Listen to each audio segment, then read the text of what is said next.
devil sat in hell and doubled himself up with pain because the monk Luther was courageous enough to encroach on the round world and to upset the old order of things.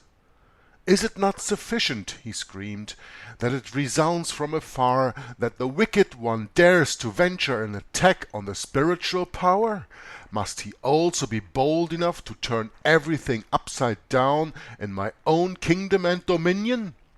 By my grandmother, he has taken up a position and will rob hell if I do not oppose him by a greater power. And who will help me in this severe exigency when the world threatens to depart from its course?"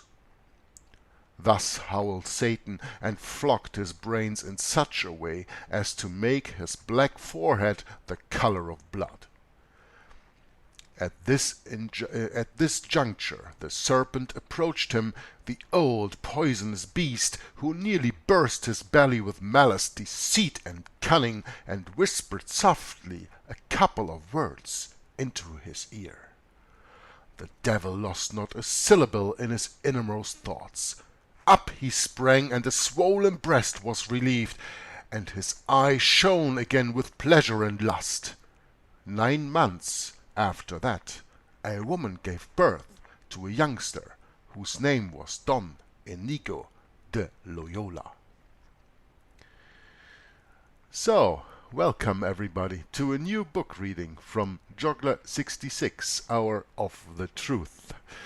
The introduction that you've just heard is taken from a book written by an author called Theodor Griesinger called The Jesuits. It's quite an old book. It's from the 19th century, I guess. It was published in the beginning of the 20th century.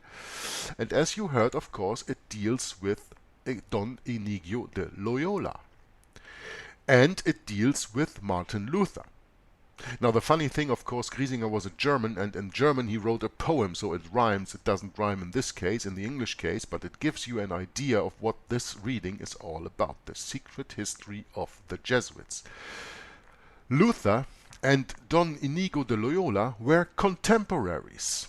They lived at the same time, and both were quote-unquote possessed by a spirit.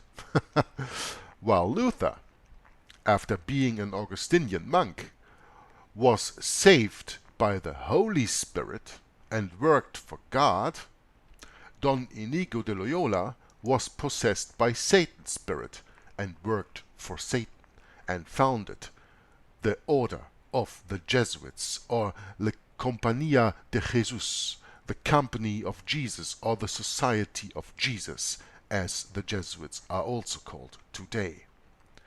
And I will directly start and go into the reading of the secret history of the Jesuits from Edmond Paris in section 1, the founding of the Jesuit order. And I hope that you enjoy it as much listening as much as I enjoyed it reading. But keep in mind, we are speaking here about the enemy, the adversary not only of God, but at the same time living the enemy of Martin Luther spiritually. The one, Luther, who initiated the Reformation that set almost all of Europe free by giving them the Bible in their own language, and on the other hand, the founder of the Jesuit order, the Counter-Reformation that wanted to turn everything around again and give back the temporal and the spiritual power to the Pope, as if the Reformation never happened. The same goal they have today. But without any further ado, I go now to the book The Secret History of the Jesuits by Edmond Paris, Section 1, the founding of the Jesuit order. The founder of the Society of Jesus, the Spanish Basque Don Inigo López de Recalde, was born at the castle of Loyola in the province of Guipúzcoa in 1491.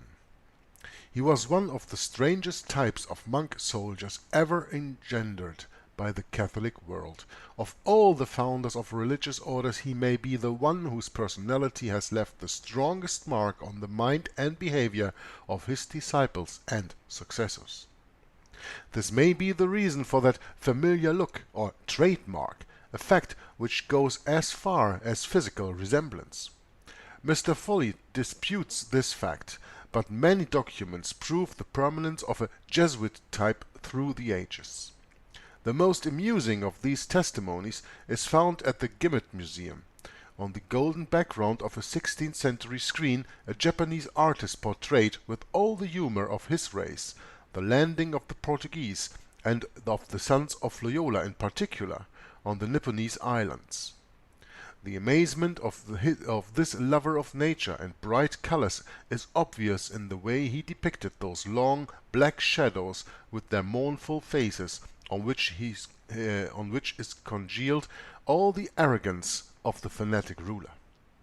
The likeness between the work of the Oriental artist of the 16th century and our Daumier of 1830 is there for all to see. Like many other saints, Inigo, who later Romanized his name and became Ignatius, looked far from being the one predestined to enlighten his contemporaries. His stormy youth was filled with mistakes and even heinous crimes. A police report said that he was, quote, treacherous, brutal, vindictive, unquote. All his biographers admit that he yielded to none of his boon companions regarding the violence of the instincts than a common thing. Quote, an unruly and conceited soldier, said one of his confidants, he led a disorderly life as far as woman, gambling, and duels were concerned, unquote. Added his secretary Polenko. All this is related to us by one of his spiritual sons, R.P. Rouquette, who tried somewhat to explain and excuse this hot temper, which was eventually turned ad majorem Dei gloriam, which means to the greater glory of God.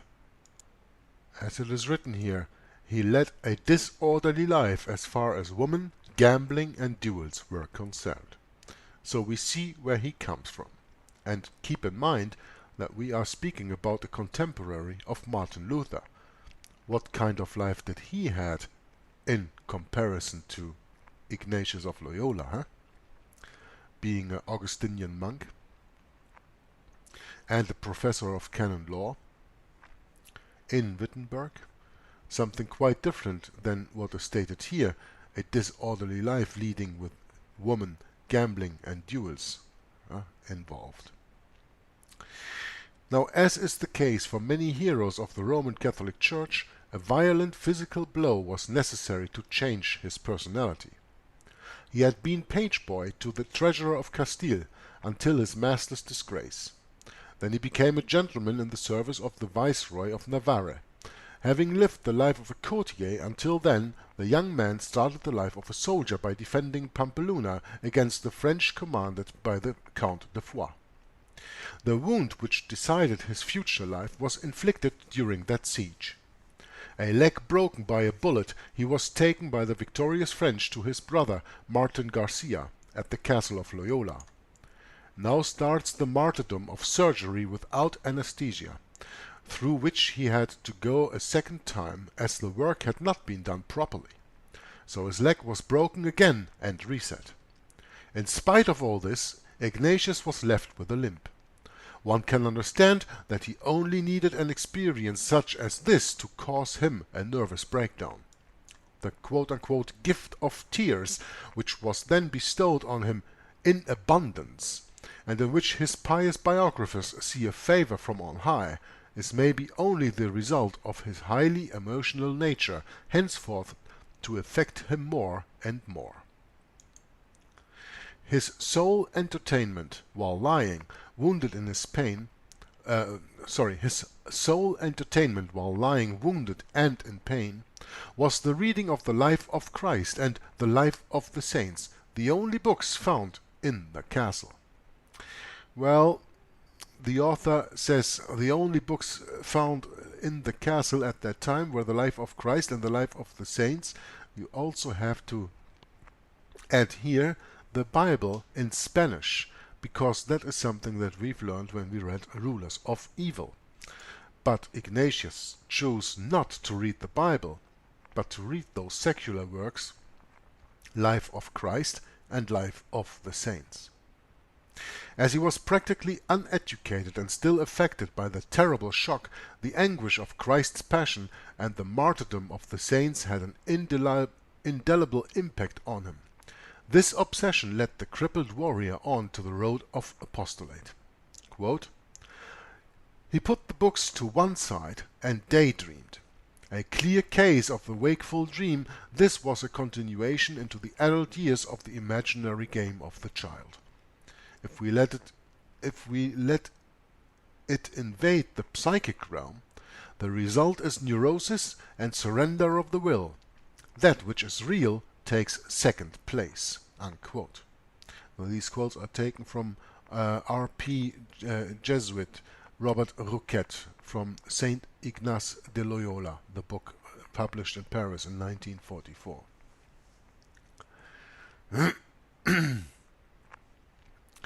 At first sight, this diagnosis seems hardly to apply to the founder of such an active order, nor to other great mystics and creators of religious societies, all of whom had apparently great capacities for organization. But we find that all of them are unable to resist their overactive imaginations, and, for them, the impossible becomes possible. Here is what the same author says on this subject. Quote, "I want to point out the obvious outcome of the practice of mysticism by someone possessing a brilliant intelligence. The weak mind indulging in mysticism is on dangerous ground, but the intelligent mystic presents a far greater danger. Thus, his intellect works in a wider and deeper way.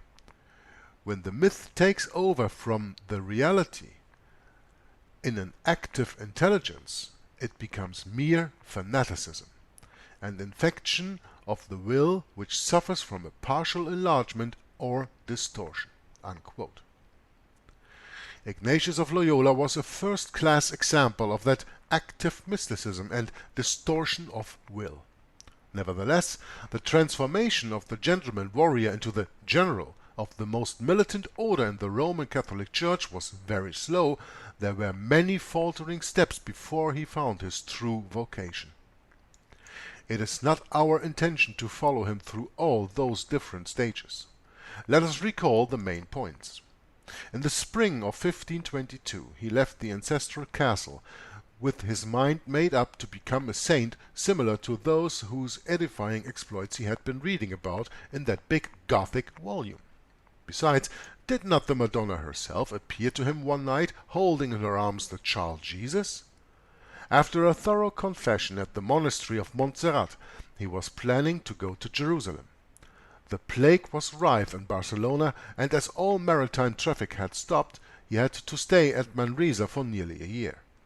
There he spent his time in prayers, orisons, long fasts, flagellating himself, practicing all the forms of maceration, and never failing to appear before the tribunal for penance, even though his confession at Montserrat had apparently lasted 3 whole days. Such a thorough confession would have been sufficient to a less scrupulous sinner. All this depicts quite clearly the mental and nervous state of the man. At last delivered from that obsession of sin by deciding it was only a trick of Satan, he devoted himself entirely to the varied and plentiful visions which were haunting his feverish mind. It is because of a vision, says H. Boehmer, that he started eating meat again.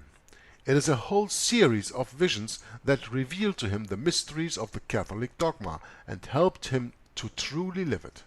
In that way, he meditates upon the Trinity in the shape of a musical instrument with 3 chords. The mystery of the creation of the world through something hazy and light coming out of a ray of sunshine.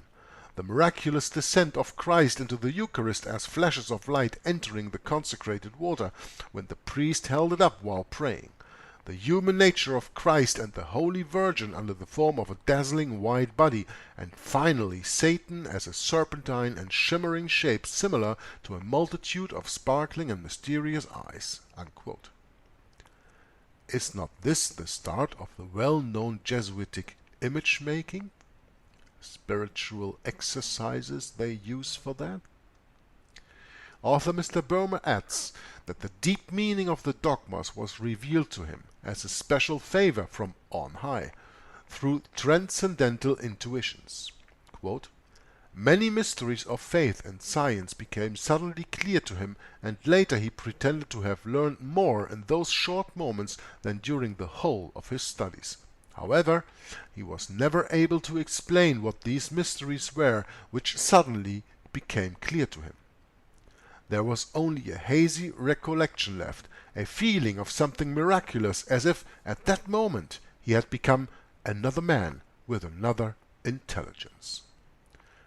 All this may be the result of a nervous disorder and can be identified with what happens to smokers of opium and eaters of hashish. That enlargement or extension of the ego, that illusion of soaring up beyond what is real, a flashing sensation leaving only a dazed recollection. Blissful visions and illuminations were constant companions of his mystic throughout his life. Quote, "He never doubted the reality of these revelations. He chased Satan with a stick as he would have done a mad dog. He talked to the Holy Spirit as one does to another person actually. He asked for the approval of God, the Trinity and the Madonna on all his projects, and would burst into tears of joy when they appeared to him. On those occasions he had a foretaste of celestial bliss. The heavens were open to him, and the Godhead was visible and perceptible to him." One can ask himself what Godhead is visible and perceptible to him. You know, the Bible says that we should check every spirit that comes into us, and he probably did not do that, because otherwise the Madonna would not have appeared to him, and all these Godheads visible and everything that he had, that is not the Spirit of God and of Jesus Christ. Well, is not this the perfect case of an hallucinated person, the author asks here?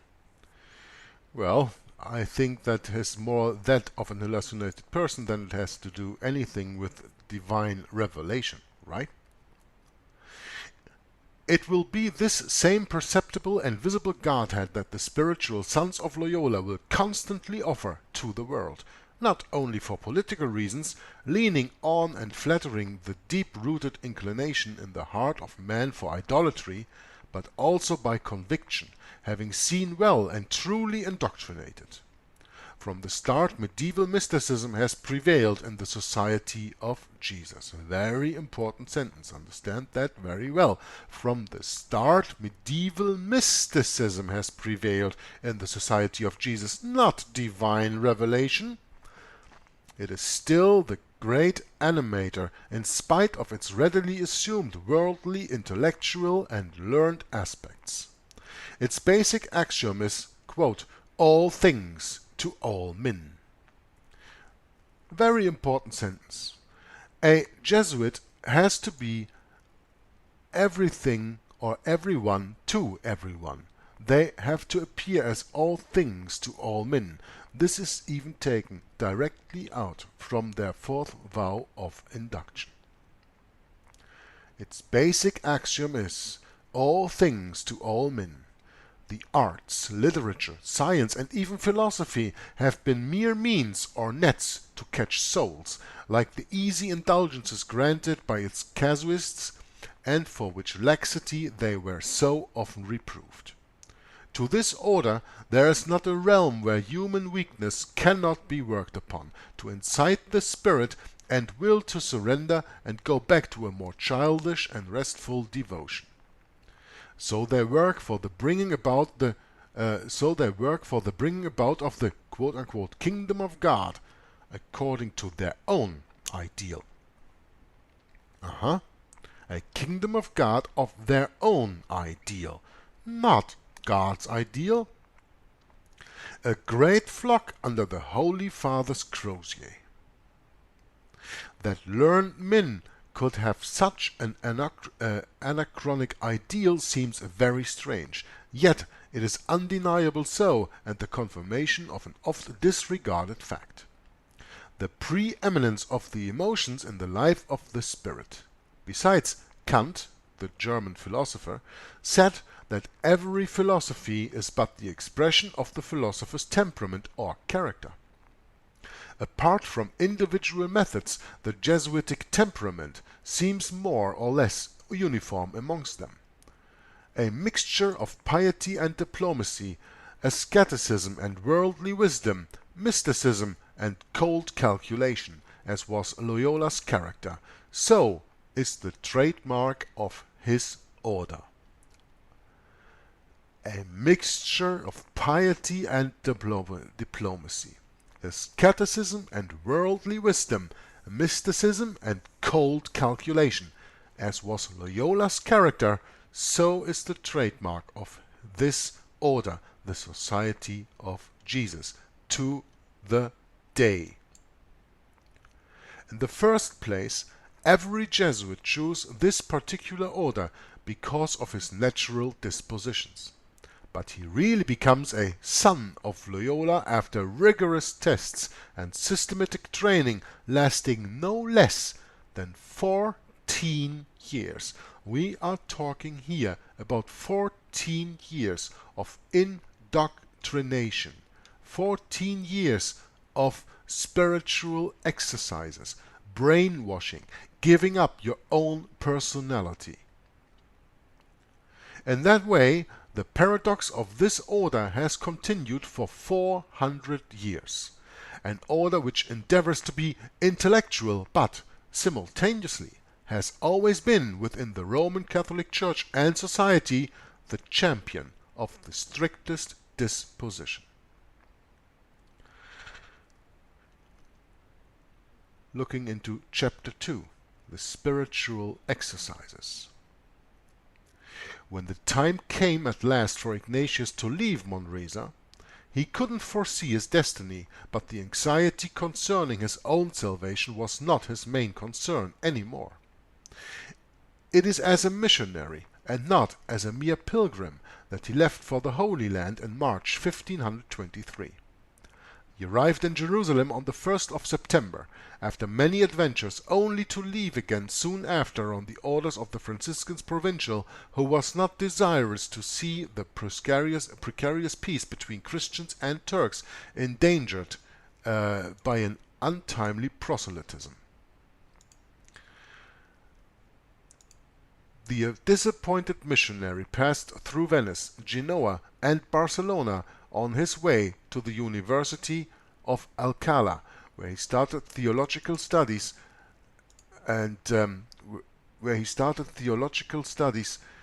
It is there also that his cure of souls amongst voluntary listeners began.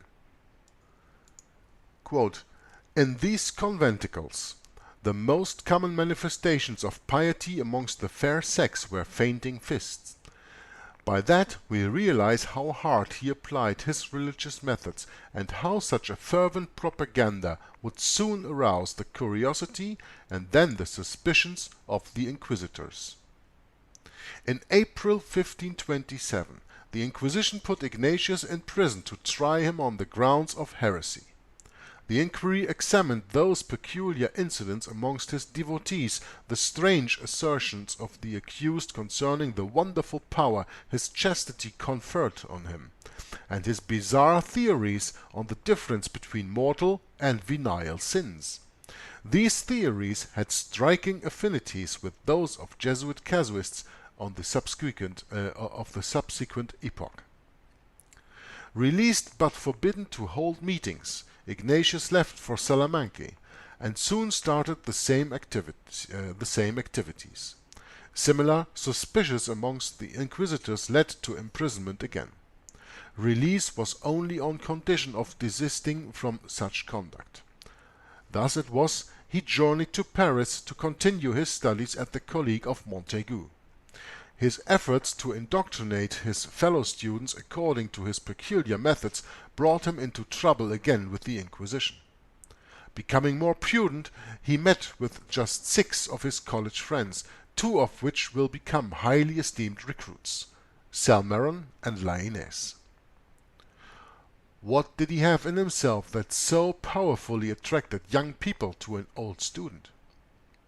It was his ideal and a little charm he carried on himself. A small book, in fact a very minute book, which is, in spite of its smallness, amongst those which have influenced the fate of humanity. This volume has been printed so many times that the number of copies is unknown. It was also the object of more than 400 commentaries.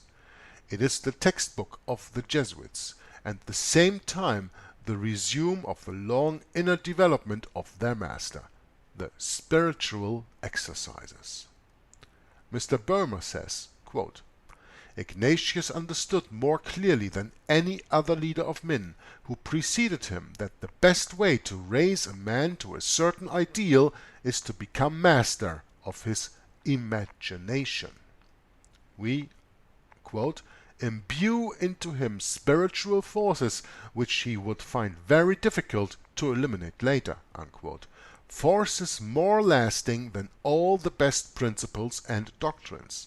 These forces can come up again to the surface, sometimes after years not even mentioning them, and become so imperative that the will finds itself unable to oppose any obstacle and has to follow the irresistible impulse, unquote. Now, what Boehmer writes here in this book, what he just explained to us, forces more lasting than all the best principles and doctrines. That is to me, when you speak clear and true and plain, clear and plain English, that is to me the result of demon possession. Because this is actually nothing else that we speak about when we talk about this spiritual exercises. It means opening up your mind to all kind of spirits to enter and putting away anything of yourself thinking, and surely not the Holy Spirit opening that's something completely different, completely out of the question. No one ever who does this will open up himself to the Holy Spirit, but they will open up to other spirits, and they will even be possessed by them. And a very good example is that what he wrote here in the end, that he said, we imbue into him spiritual forces which you would find very difficult to eliminate later, and these forces can come up again to the surface sometimes after years of not even mentioning them. Have you ever heard of, what's it called, the Manchurian Candidate?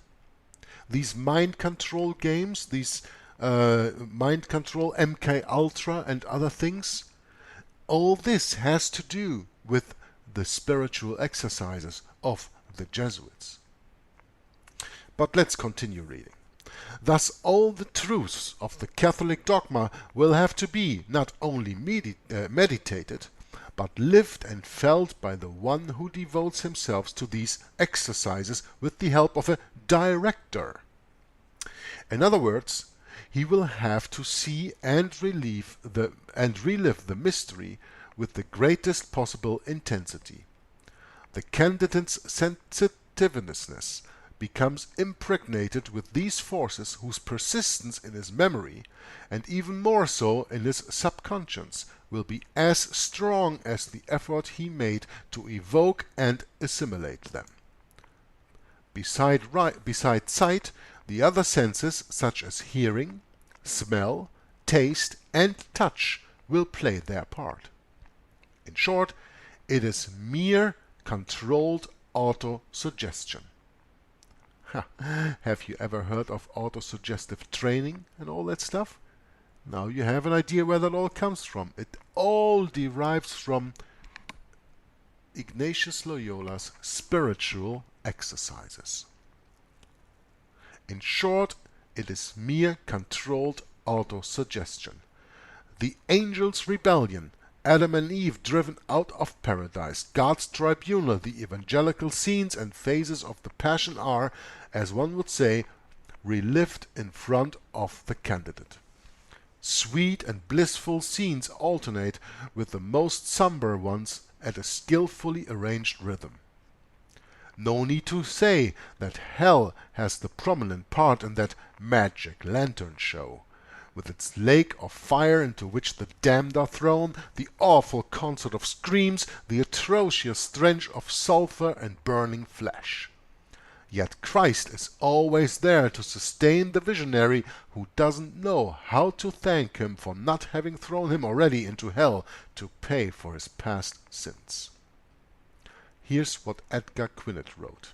Quote, "Not only visions are prearranged, but also sighs, inhalings, breathing are noted down. The pauses and intervals of silence are written down like on a music sheet. In case you do not believe me, I will quote. The third way of praying by measuring the words and periods of silence. This particular manner of praying consists of leaving out some words between every breath, and a little further, quote, make sure to keep equal gaps between every breath and choking sob and word, unquote. Et paria anhelitium ac vocuum interstitia observet. Which means that the man, being inspired or not, becomes just a machine, which must sigh, sob, groan, cry, shout, or catch one's breath at the exact moment and in the order which experience shows to be the most profitable. Spiritual exercises. And you thought you knew it all, huh? It is understandable that after 4 weeks devoted to these intensive exercises with the director as his only companion, the candidate would be ripe for the subsequent training and breaking. This is what Quinet has to say when referring to the creator of such an hallucinatory method. Quote, "Do you know what distinguishes him from all the ascetics of the past?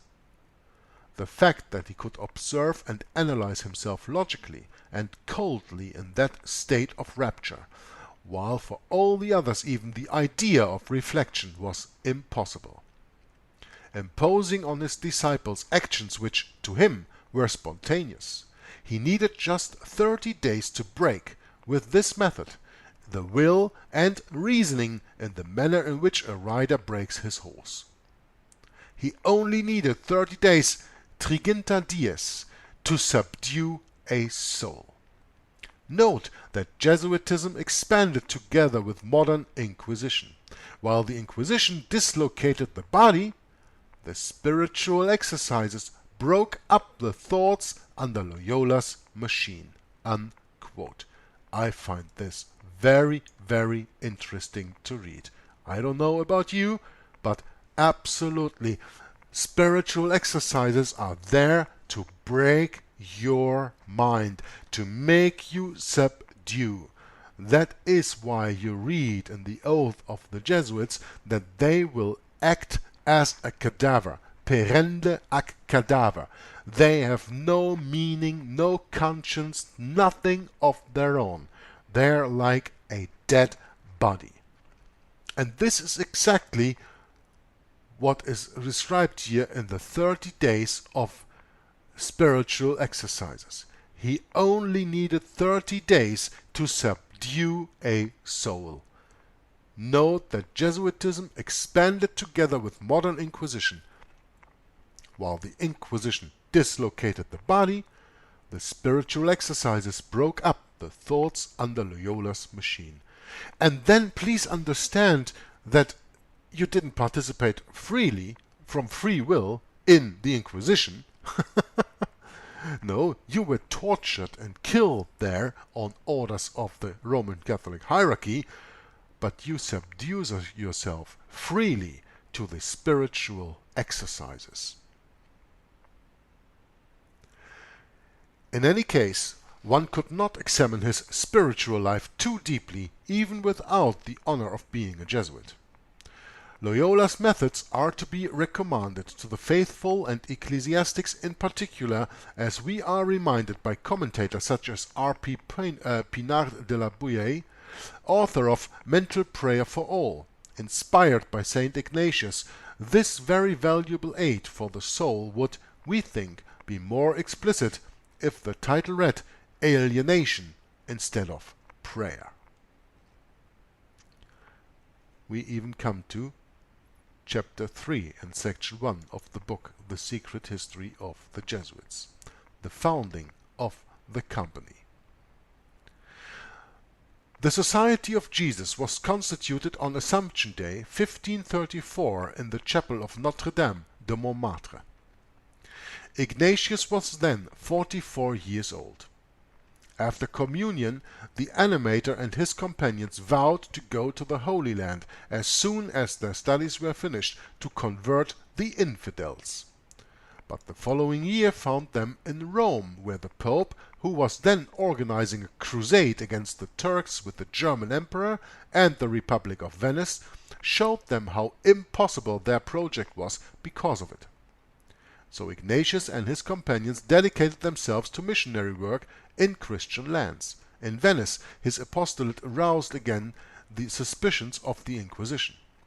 The constitution of the Company of Jesus was at last drafted and approved in Rome by Paul III in 1540, and the Jesuits put themselves at the disposition of the Pope, promising him unconditional obedience, perende ac cadaver. Teaching, confession, preaching and charitable work were the field of the action for this new order, but foreign missions were not excluded, as in 1541 Francis Xavier and 2 companions left Lisbon to go and evangelize the Far East. In 1546 the political side of their career was launched, when the Pope chose Lainez and Salmeron to represent him at the Council of Trent in the capacity of pontifical theologians. Mr. Boehmer writes, quote, "Then the order was employed by the Pope only on a temporary basis. But it performed its functions with so much promptitude and zeal that already under Paul III it had implanted itself very firmly into all chosen kinds of activities, and won the confidence of the Curia for all time." Unquote. This confidence was fully justified. The Jesuits, and Lainez in particular, together with their devoted friend Cardinal Moroni, became the cunning and untiring champions of pontifical authority and intangibility of the dogma during the 3 sessions of that council ending in 1562.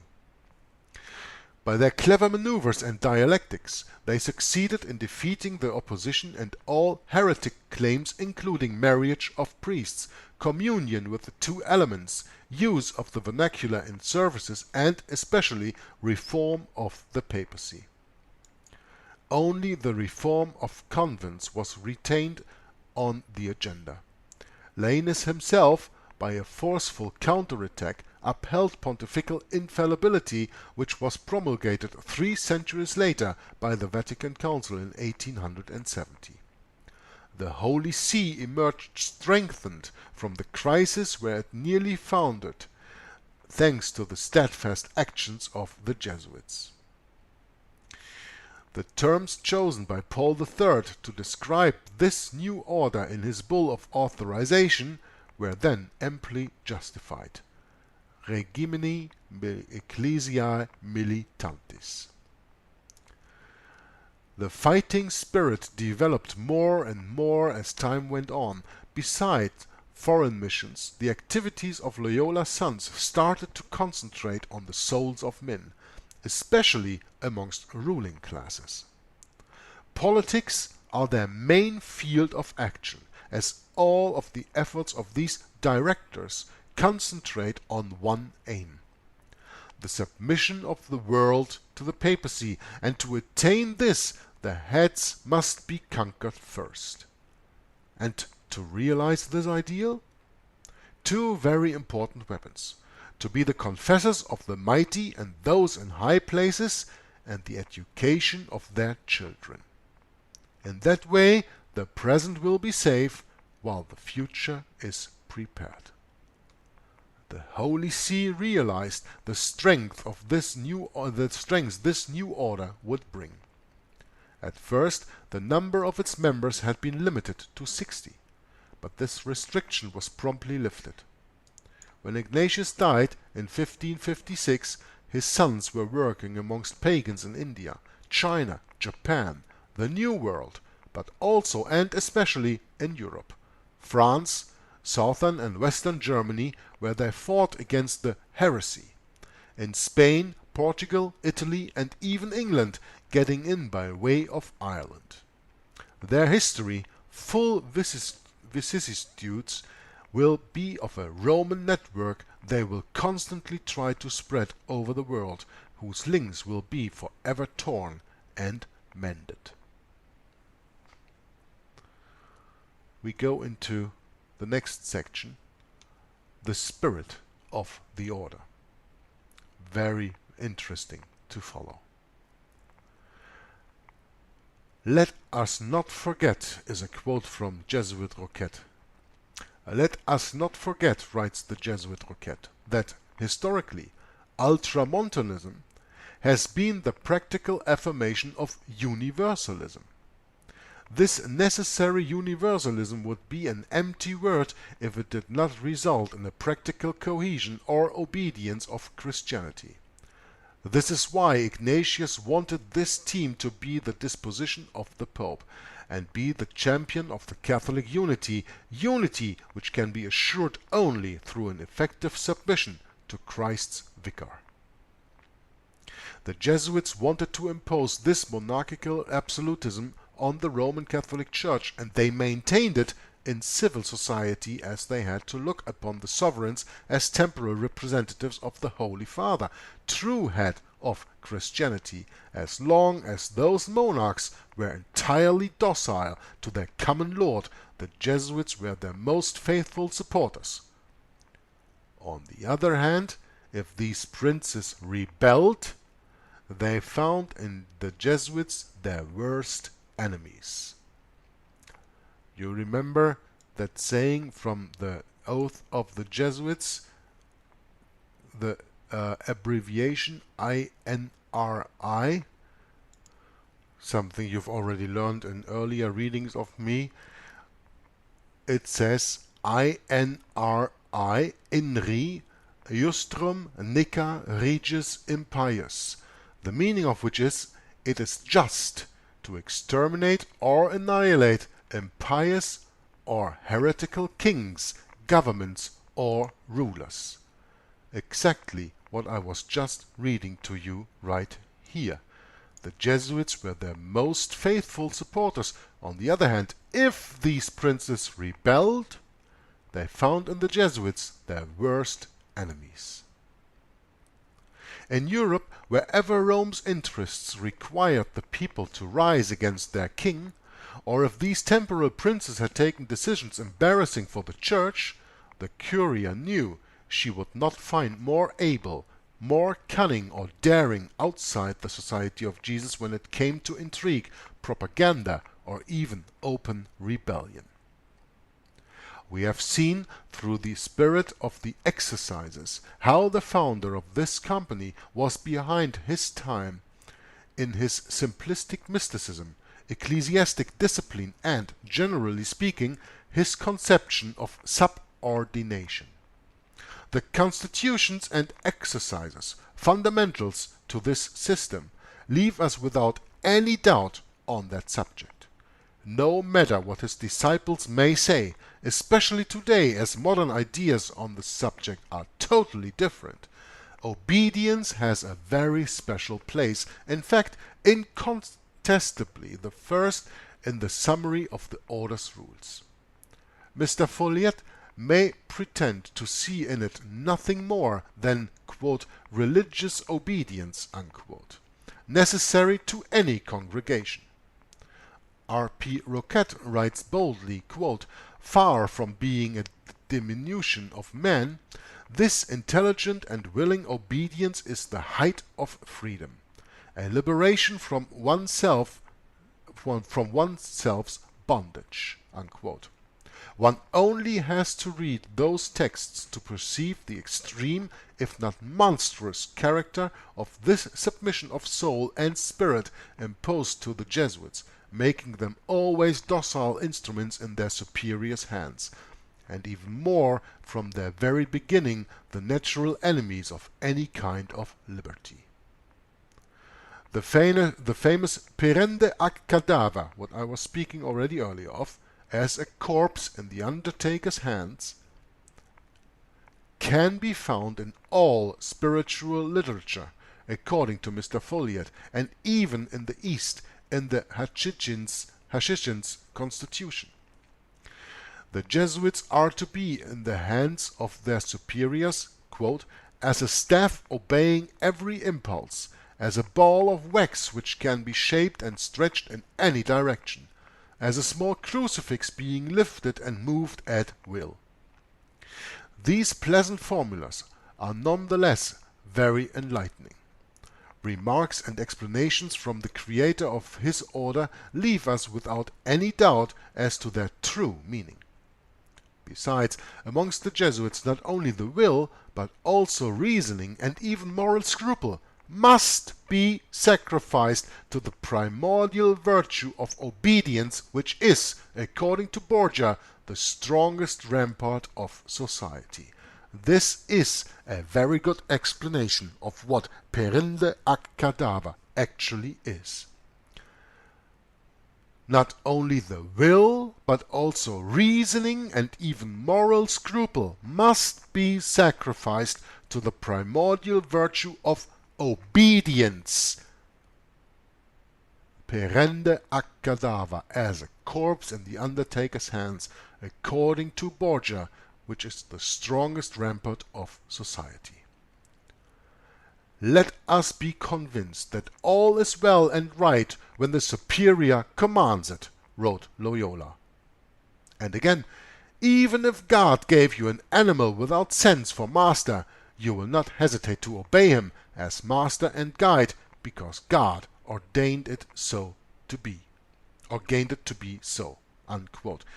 Now, the question is, what God is he talking about? And I don't think that this is the God of the Bible, the God of Isaac, Abraham, Isaac, and Jacob, that we Bible-believing Christians believe in. And something even better. The Jesuit must see in his superior not a fallible man, but Christ himself.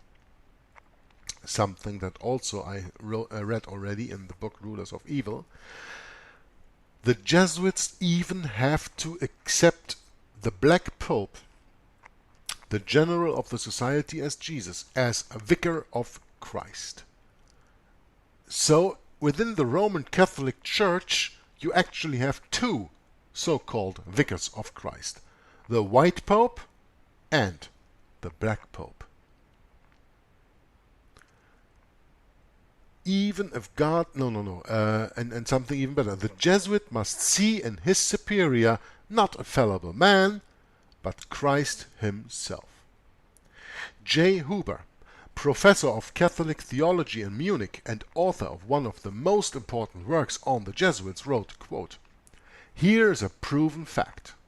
The constitutions repeat 500 times that one must see Christ in the person of the general," unquote.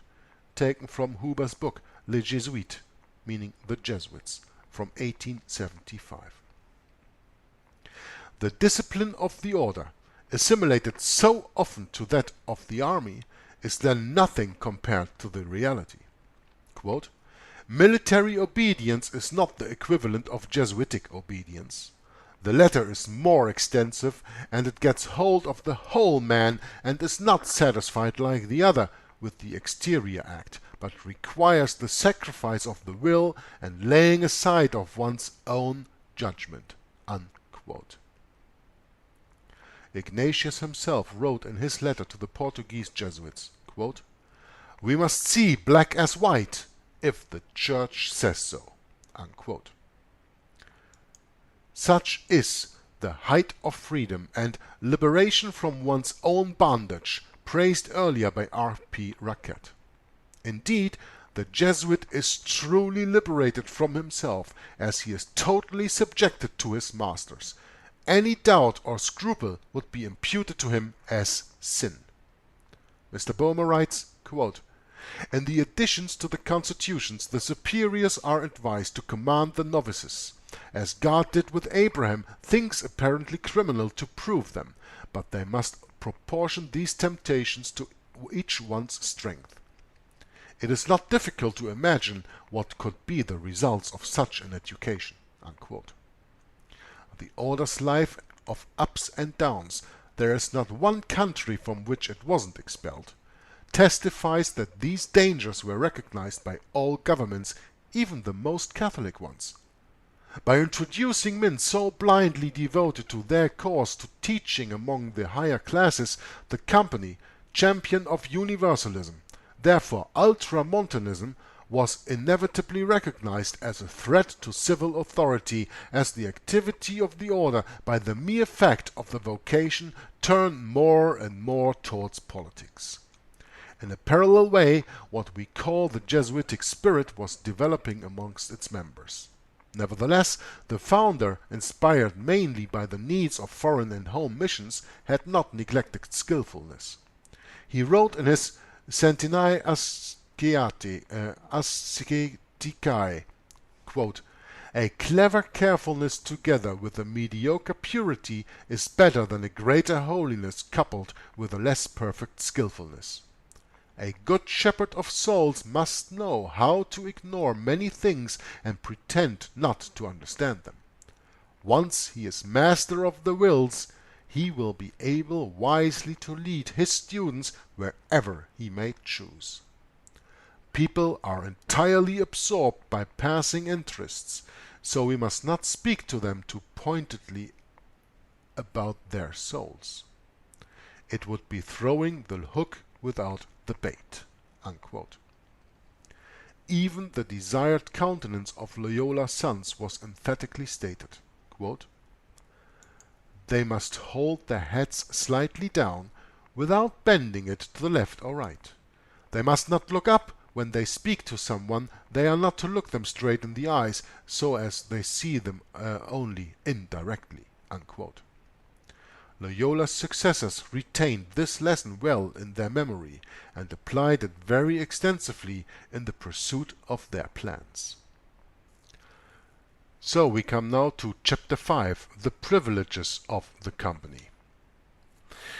After 1558, Lainez, the subtle tactician of the Council of Trent, was made general of the congregation with the power to organize the order as he was inspired. The declarations, which he himself composed with Salmeron, were added to the constitutions to form a commentary. They accentuated even more the despotism of the general elected for life. An admonitor, procurator, and assistants residing in Rome too will help him generally to administer the order, divided then into 5 congregations: Italy, Germany, France, Spain, England, and America. Well, if I can count correctly, these are 6, right? Italy, Germany, France, Spain, England, and America. I count 6. So, even though it says here into 5 congregations, probably Italy and Germany were together in one. These congregations were themselves divided into provinces, grouping the different establishments of the order. Only the admonitor, or overseer, and assistants are nominated by the congregation. The general appoints all other officials, promulgates with ordinances which are not to modify the constitutions, administers the wealth of the order according to his own wishes, and directs its activities, for which he is responsible to the Pope only. To this militia, so tightly knit in the land of its chief and which needs the greatest autonomy to make its actions effective, the Pope concedes privileges which may seem exorbitant to other religious orders. By their constitutions, the Jesuits were exempt from cloistered rule which applied to monastic life in general. In fact, they are monks living, quote, "in the world," unquote, and outwardly nothing distinguishes them from the secular clergy. But, contrary to this and other religious congregations, they are not subjected to the bishop's authority. As early as 1545, a bull of Paul III enabled them to preach, hear confession, dispense the sacraments, and say Mass, in short, exercise their ministry without having to refer to the bishop. The solemnization of marriages is the only thing they are not allowed to perform. They have the power to give absolution, change vows for others which are easier to fulfill, or even cancel them. Mr. Gaston Belli writes, quote, "The general's power concerning absolution and dispensations is even wider. He can lift all punishment inflicted on the members of the society before or after them entering the order, absolve all their sins, even the sin of heresy and schism, the falsification of apostolic writings, etc. The general absolves in person or through a delegate all those who are under his obedience of the unhappy state arising from excommunication, suspension, or interdict, provided the censures were not inflicted, or excesses so enormous that others, beside the papal tribunal, knew about them. He also absolves the irregularity issuing from bigamy, injuries done to others, murder, assassination, as long as these wicked deeds were not publicly known and the cause of a scandal." Unquote.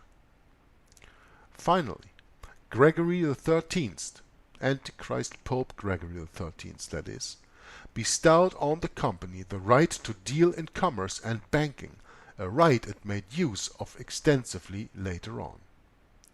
Yeah, the Jesuits are the revived Knights Templars. So finally Gregory XIII bestowed on the company the right to deal in commerce and banking, a right it made use of extensively later on. When the Knights Templars were forbidden, they were the money masters of the world in 1307. And the Jesuits just took that over. And proof of that today is that the Jesuits, through the Knights of Malta, control the complete financial system of the world. The Federal Reserve System in the United States of America, but the International Monetary Fund and the World Bank, all is theirs.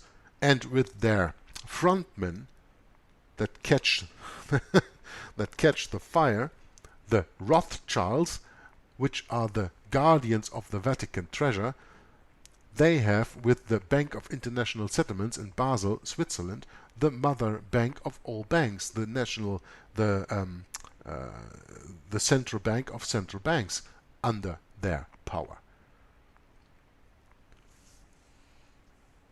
So Gregory XIII bestowed on the company the right to deal in commerce and banking, a right it made use of extensively later on, and surely today, 2016. These dispensations and unprecedented powers were fully guaranteed to them. Quote, "The popes called even upon princes and kings to defend these privileges. They threatened with the great excommunication, latae sententiae, all those who would try to infringe them.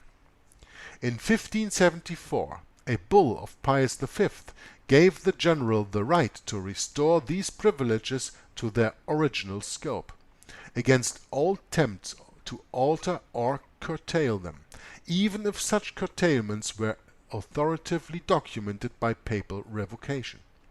By granting the Jesuits such exorbitant privileges, which run counter to the Church's antiquated constitution, the papacy wanted not only to supply them with powerful weapons to fight the infidels, but especially use them as a bodyguard to defend her own unrestricted power in the Church and against the Church. To preserve the spiritual and temporal supremacy they usurped during the Middle Ages, the popes sold the Church to the Order of Jesus and, in consequence, surrendered themselves into their hands. If the papacy was supported by the Jesuits, the whole existence of the Jesuits depended on the spiritual and temporal supremacy of the papacy. In that way, the interests of both parties were intimately bound together." Unquote. But this select cohort needed secret auxiliaries to dominate civil society. This role fell on those affiliated to the company called Jesuits. Quote, "Many important people were connected in that way with the society. The Emperors Ferdinand II and Ferdinand III, Sigismund III, King of Poland, who had officially belonged to the company, Cardinal Infant, a Duke of Savoy, and these were not the least useful." Unquote. It is the same today. The 33,000 official members of the Society of Jesus operate all over the world in the capacity of her personnel, officers of a truly secret army containing in its ranks heads of political parties, high-ranking officials, generals, magistrates, physicians, faculty professors, etc., all of them striving to bring about in their own sphere a Opus Dei, God's work, in reality the plans of the papacy, the plans of the Antichrist of the Bible, what the papacy actually is.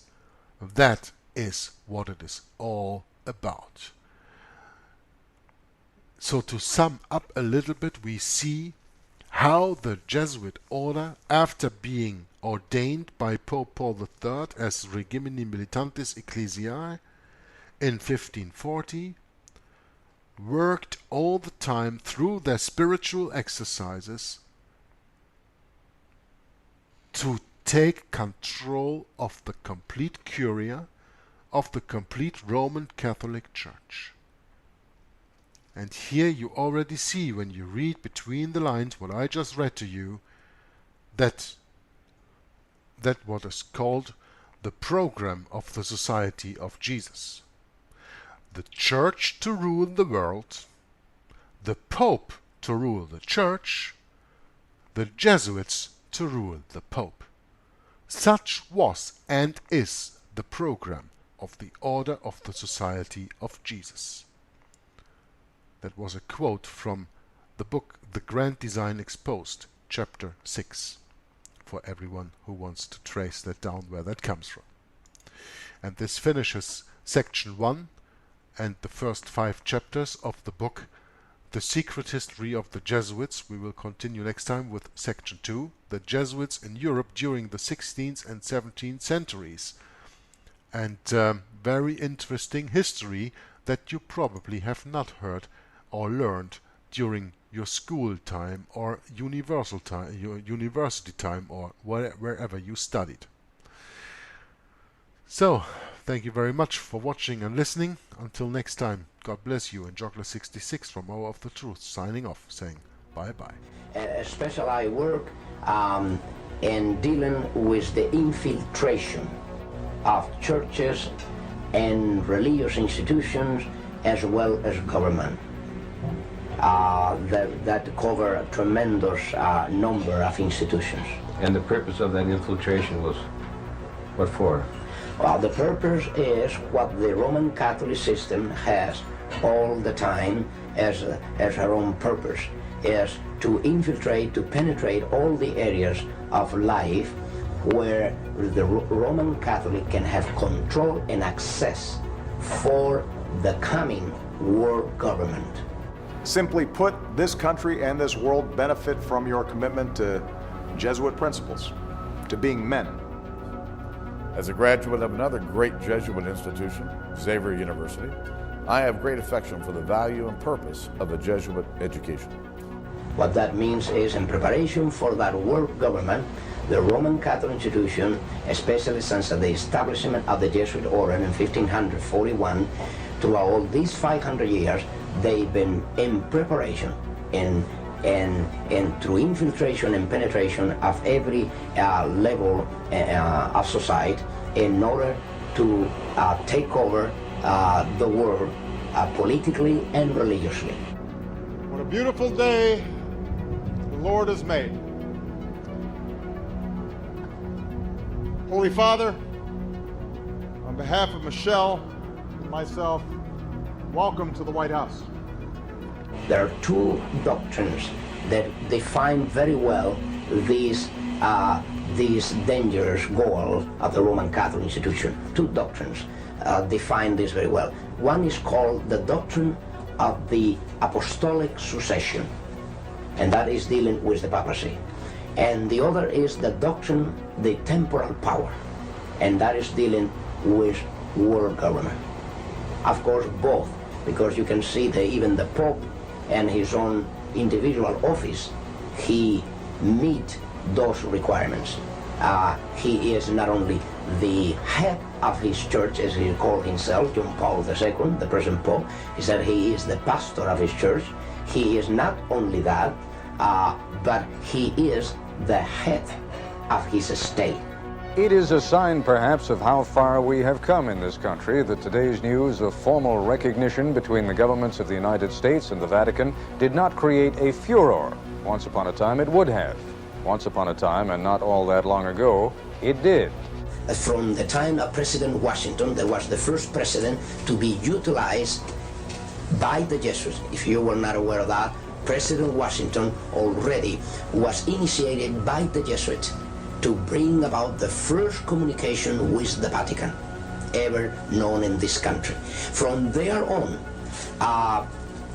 President Reagan, to all this time, President Reagan has come to fulfill the greatest